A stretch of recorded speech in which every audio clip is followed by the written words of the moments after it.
Israel की तरफ से एक और बड़ा खुलासा हुआ है। इजरायली अफसरान ने अमेरिकन अखबार द न्यूयॉर्क टाइम्स को नाम छुपाकर ये बयान दिया है कि इजराइल ने ईरान पर हमला हल्का किया ताकि पूरे मिडिल ईस्ट में बड़े पैमाने पर जंग ना शुरू हो जाए।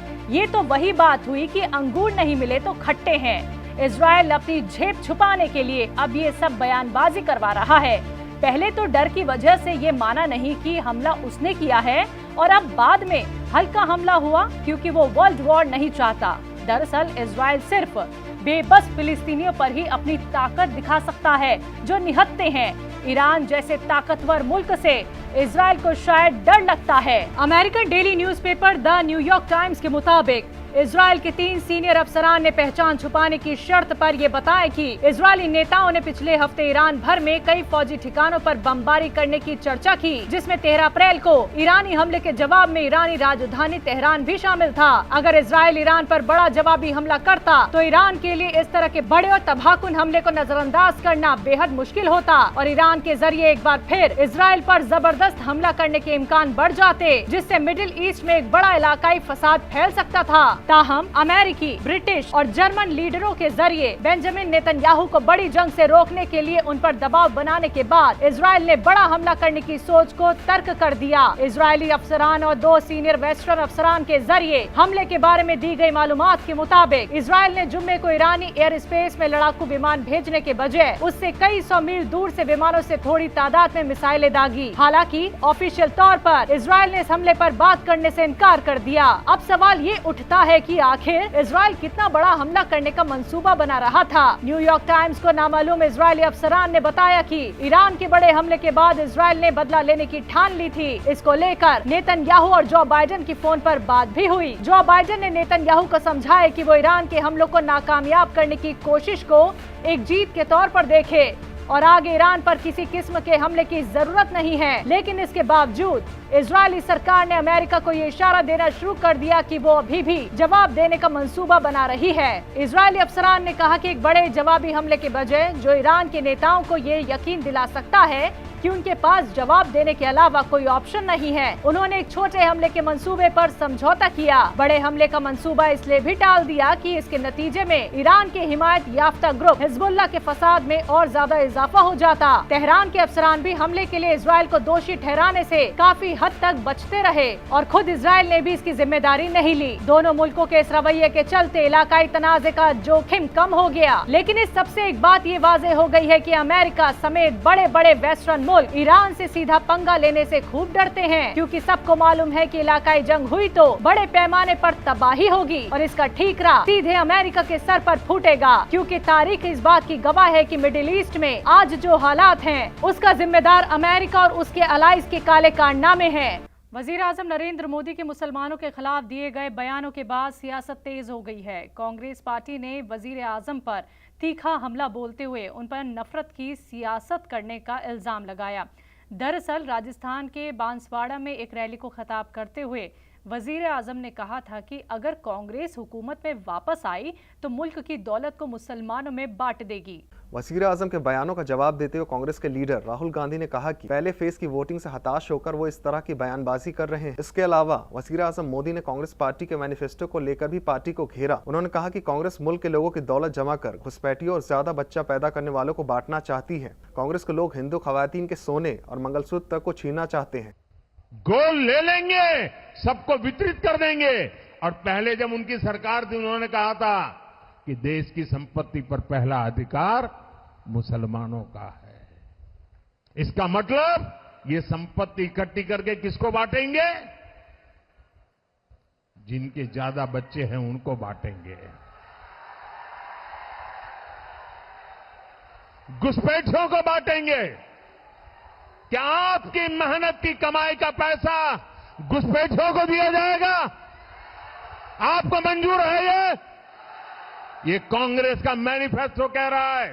वहीं AIMIM चीफ असदुद्दीन ओवैसी ने मोदी को निशाने पर लिया और कहा कि पीएम मोदी ने आज मुसलमानों को घुसपैठिया बुलाया और कहा कि उनके ज्यादा बच्चे होते हैं। 2002 से लेकर अब तक मोदी की बस एक ही गारंटी रही है, भारत के मुसलमानों को गालियां दो और वोट बटोरो। अगर बात मुल्क की दौलत की हो रही है तो मोदी हुकूमत लोगों की दौलत लूट अपने कुछ अरबपति दोस्तों को दे रही है। भारत के 1% लोग आज मुल्क की 40% दौलत खा गए। आम हिंदुओं को मुसलमानों का डर दिखाया जा रहा है, लेकिन सच तो ये है कि आपके पैसे से कोई और अमीर हो रहा है। कर्नाटक में नेहा के कत्ल के इर्द गिर्द चल रही सियासत थमने का नाम नहीं ले रही। बीते दिनों बीजेपी के सदर जेपी नड्डा ने हुबली धारवाड़ से कांग्रेस कॉरपोरेटर निरंजन से मुलाकात की और उनकी बेटी नेहा के कत्ल पर दुख जताया। मुलाकात के बाद नड्डा ने कहा कि हम इस मामले में सीबीआई जांच की मांग करते हैं। दरअसल कुछ दिनों पहले नेहा का कत्ल एक मुस्लिम शख्स फैयाज ने चाकू मारकर कर दिया था। नेहा के कत्ल के बाद बीजेपी ने कर्नाटक हुकूमत पर जोरदार हमला बोलते हुए मामले को लव जिहाद बताया। बीजेपी के लीडरान ने सिद्धरामैया हुकूमत को निशाने पर लेते हुए कांग्रेस पार्टी पर मुस्लिमों को शह देने का इल्जाम लगाया था। ताहम नेहा के वालिद ने खुद लव जिहाद से इनकार किया था। उन्होंने बताया था कि फैयाज नेहा से शादी करना चाहता था, लेकिन जब उसने शादी से इनकार कर दिया तो उसने नेहा पर VVB कॉलेज कैंपस में हमला कर दिया। बीजेपी की कोशिशों से लगता है कि वो इस मुद्दे को लोकसभा इंतखाबात से पहले भुनाना चाहती है, इसलिए उसके लीडरान लगातार इसे लव जिहाद कह रहे हैं। नेहा के कत्ल के बाद से ही बीजेपी के लीडरान न सिर्फ कांग्रेस पार्टी को घेर रहे हैं बल्कि मीडिया में बयानबाजी भी कर रहे हैं। जेपी नड्डा की मुलाकात को भी सियासी कदम के तौर पर देखा जा रहा है। हैदराबाद लोकसभा सीट से बीजेपी उम्मीदवार माधवी लता की मुश्किलें बढ़ती नजर आ रही हैं। रामनवमी जुलूस में मस्जिद की तरफ किए गए इशारों को लेकर अब उनके ऊपर मजहबी जज्बातों को ठेस पहुंचाने के इल्जाम पर FIR दर्ज कराई गई है। आपको बता दें, हैदराबाद सीट से असदुद्दीन ओवैसी के खिलाफ इंतखाब लड़ रही लता लगातार अपनी बयानबाजी और कामों की वजह से चर्चाओं में रहती हैं। पुलिस ने कहा कि शिकायत में इल्जाम लगाया गया है कि 17 अप्रैल को रामनवमी शोभा यात्रा के दौरान माधवी लता ने तीर चलाने का इशारा एक मस्जिद की तरफ किया था। उन्होंने आगे बताया कि IPC की दफा 29(5)A के तहत लता पर FIR दर्ज की गई है। माधवी का वीडियो सोशल मीडिया पर काफी वायरल है। ताहम माधवी ने अपने ऊपर लगे इल्जामों से इनकार करते हुए इसे एक साजिश बताया। उन्होंने कहा कि मेरे खिलाफ साजिश हुई है, कुछ लोगों ने अधूरा वीडियो वायरल किया है ताकि मुझे फंसाया जा सके। आपको बता दें, 17 अप्रैल को बीजेपी के लीडर T राजा सिंह ने रामनवमी की शोभा यात्रा मुनक्किद की थी। इस शोभा यात्रा में माधवी लता भी शरीक हुई थी। AIMIM के सरबराह असदुद्दीन ओवैसी ने मुस्लिम खवातीन के लिए पार्लियामेंट में रिजर्व सीटों का मुद्दा फिर उठाया है। तो ओवैसी ने बिहार के किशनगंज में लोगों से मुखातिब होते हुए ये बात कही। ओवैसी पहले भी कई बार रिजर्व सीटों की बात दोहरा चुके हैं। आपको बता दें, बिहार के किशनगंज से सूबे के सदर और अमोर MLA अख्तर इंतखाबी मैदान में हैं। बिहार के किशनगंज के दौरे पर गए ओवैसी ने अफसोस जाहिर करते हुए बताया कि आज भी मुल्क के पार्लियामेंट में मुस्लिम खवातीन गिनती की हैं।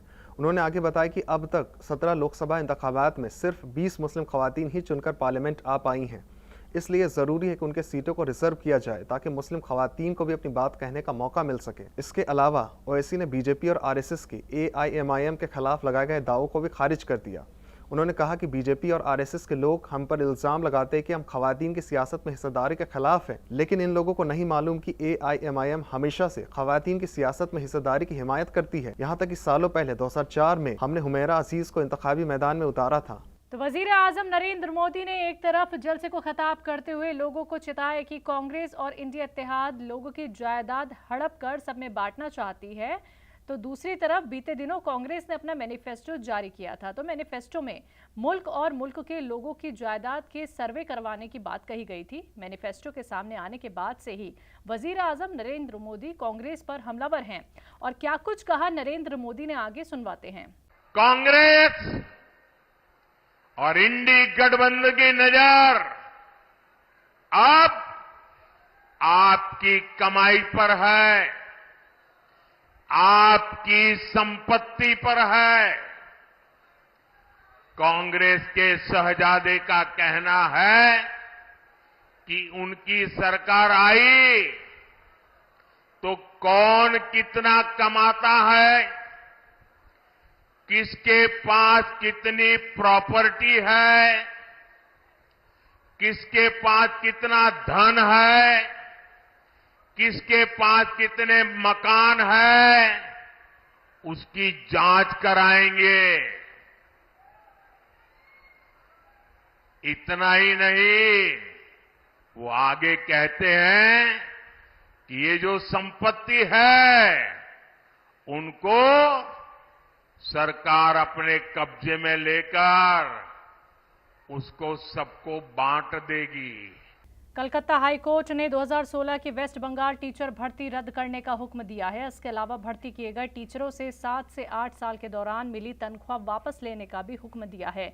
बता दें, वेस्ट बंगाल हुकूमत ने 2014 में WBSSC के जरिए हुकूमत और हुकूमत से माली मदद लेने वाले स्कूलों के लिए टीचिंग और नॉन टीचिंग स्टाफ के लिए 24,640 लोगों की भर्ती की थी। दरअसल 2014 में वेस्ट बंगाल हुकूमत ने 24,640 लोगों की भर्ती की थी। कई लोगों ने भर्ती में रिश्वतखोरी का इल्जाम लगाया था। लोगों का इल्जाम था कि 5 से 15 लाख रुपए की रिश्वत लेकर लोगों की भर्तियां की जा रही हैं।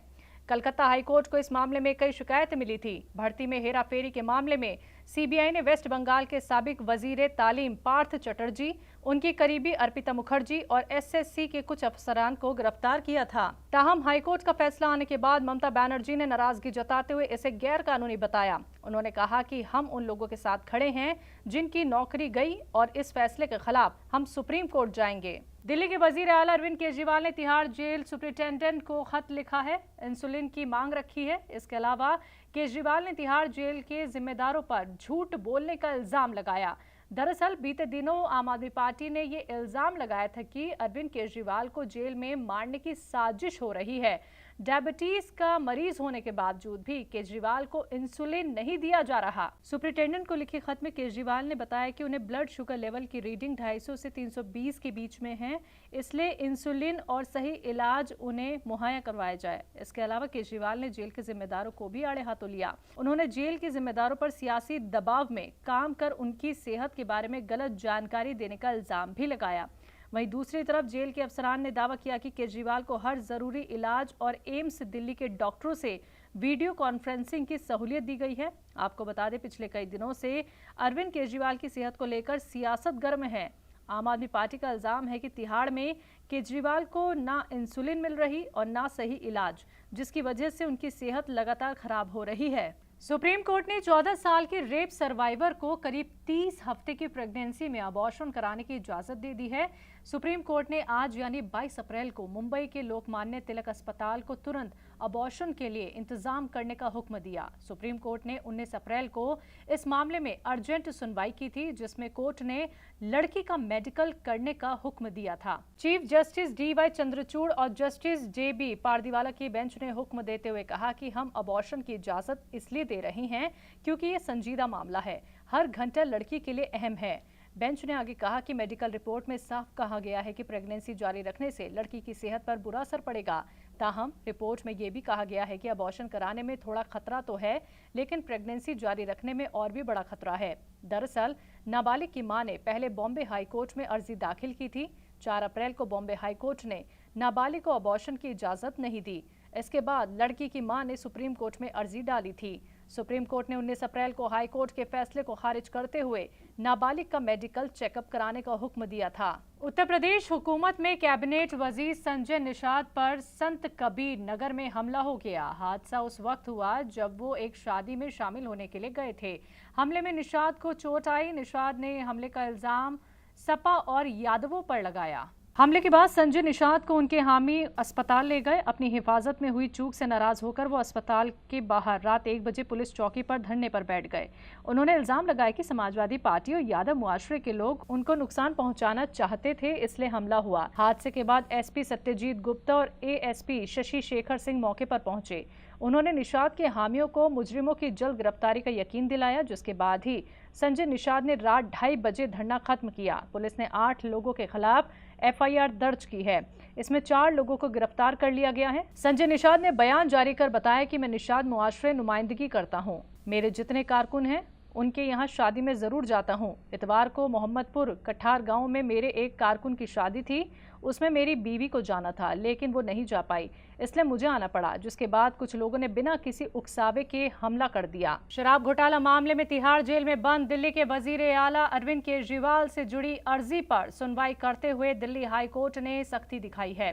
एक लॉ तलबा की तरफ से दायर PIL अर्जी पर सुनवाई करते हुए कोर्ट ने न सिर्फ अर्जी को खारिज कर दिया बल्कि फटकार लगाते हुए 75,000 का जुर्माना भी लगाया। दिल्ली का वजीर आला अरविंद केजरीवाल की तरफ से पेश वकील राहुल मेहरा ने दलीलें रखी। मेहरा ने कहा कि सभी मामलों में उनके मुवक्किल को जमानत दी जाए। साथ ही उन्होंने दायर PIL पर कहा कि ऐसी अपील कैसे की जा सकती है। इस तरह के मामलों में आने वाले शख्स कौन है? ये पूरी तरह से पब्लिसिटी के लिए दायर की गई अर्जी है। वहीं अर्जी दाखिल करने वाले शख्स के वकील ने दलील दी कि वजीर आला की गिरफ्तारी से पूरी हुकूमत रुक गई है, वो हुकूमत के सरबराह हैं। वहीं कोर्ट ने अपने बयानों में अर्जी दाखिल करने वालों को फटकार लगाते हुए कहा कि राहुल मेहरा CM की तरफ से पेश हुए हैं। उनका कहना है कि वो अपना काम कर रहे हैं, उन्हें आपसे कोई मदद नहीं चाहिए। आप कौन होते हैं उनकी मदद करने वाले? आपको वीटो की ताकत कैसे मिली? क्या आप यूनाइटेड नेशन के मेंबर हैं? इसके बाद कोर्ट ने उन पर 75,000 का जुर्माना लगाया। नाजरीन, मुल्क की बात में आज के लिए बस इतना ही। आप देखते रहें तहजीब TV। मुझे दीजिए इजाजत। आदाब।